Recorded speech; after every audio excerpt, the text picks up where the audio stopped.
Carta Politika Indonesia hari ini.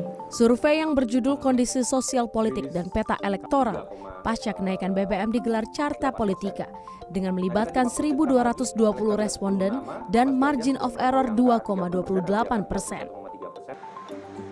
Melalui rilis secara daring, Direktur Eksekutif Carta Politika Indonesia, Yunarta mengatakan jika pemilu diadakan saat ini juga, maka Ganjar yang akan terpilih menjadi presiden.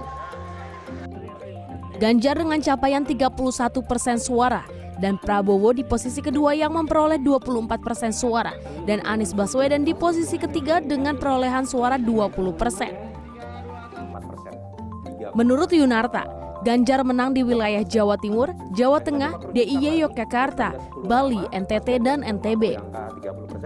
Sedangkan Prabowo unggul di Jawa Barat dan Sulawesi, sementara Anies unggul di DKI Jakarta, Banten, Sumatera, dan Kalimantan.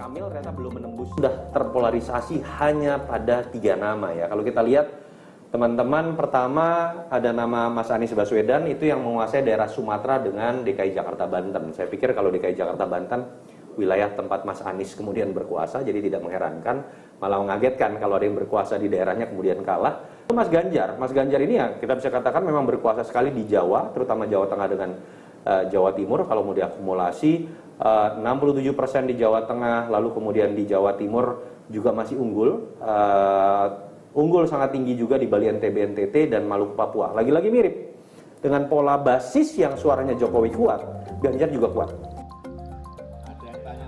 Dalam survei yang sama juga terungkap, mayoritas publik menolak jika Joko Widodo ikut dalam kontestasi politik 2024. 75% dari responden menolak jika Jokowi secara inkonstitusional perpanjang jabatan 3 periode presiden dan menunda pemilu 2024. Mayoritas publik juga menolak jika Joko Widodo maju secara konstitusional dalam pemilu 2024 sebagai calon wakil presiden.